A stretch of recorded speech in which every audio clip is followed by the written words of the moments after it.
ഉന്നത വിദ്യാഭ്യാസ രംഗത്ത് NAC A+ ഗ്രേഡോടെ 70 വർഷത്തെ പാരമ്പര്യം. UG/PG റിസർച്ച് പ്രോഗ്രാമുകൾ, പ്ലേസ്മെന്റ് ഉറപ്പാക്കുന്ന സർട്ടിഫിക്കേഷൻ കോഴ്സുകൾ. Little flower college autonomous Guruvayur. Kottakkal നഗരസഭയുടെയും കൃഷിഭവന്റെയും സംയുക്ത ആഭിമുഖ്യത്തിൽ കർഷക ദിനാചരണം സംഘടിപ്പിച്ചു. പരിപാടിയുടെ ഭാഗമായി മികച്ച കർഷകരെ ആദരിച്ചു. കോട്ടക്കൽ നഗരസഭയുടെയും കൃഷിഭവന്റെയും നേതൃത്വത്തിൽ വിപുലമായ പരിപാടികളോടെയാണ് കർഷക ദിനാചരണം സംഘടിപ്പിച്ചത്. കൃഷിഭവനിൽ നടന്ന പരിപാടിയുടെ ഭാഗമായി വിവിധ കാർഷിക മേഖലകളിൽ കഴിവ് തെളിയിച്ച കർഷകരെ ചെയർപേഴ്സൺ ഡോക്ടർ ഹനീഷ ആദരിച്ചു. നമ്മളൊക്കെ പ്രതീക്ഷ നൽകുന്ന മറ്റൊരു കാര്യമാണ് യുവതലമുറ.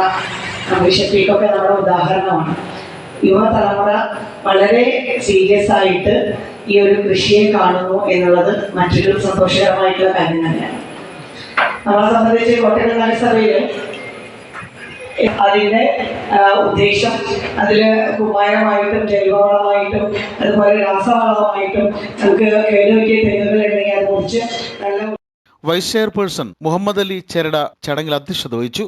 സ്ഥിരം സമിതി അധ്യക്ഷരായ റസാഖ് ആലമ്പാട്ടിൽ, മറിയാമു പുതുക്കുടി, PT അബ്ദു, റംല ടീച്ചർ, കൗൺസിലർമാരായ സഫീർ അസ്ലം, മൊയ്തീൻ കുട്ടി, റഫീഖ്, സലീം, സബ്ന, നസീറ, ഹനീഫ, ദിനേശ് കെ ഗോപിനാഥൻ, EDC അംഗം Haridasan master, ICDS supervisor Mumtaz TV, CDS vice chairperson Saheer Abi, urban bank chairman Kareem, മുതിർന്ന കർഷകൻ നാരായണൻ, കൃഷി ഓഫീസർ ആരുണി PS, കൃഷി അസിസ്റ്റന്റ് സോജിഷ് തുടങ്ങിയവർ ചടങ്ങിൽ പങ്കെടുത്ത് സംസാരിച്ചു.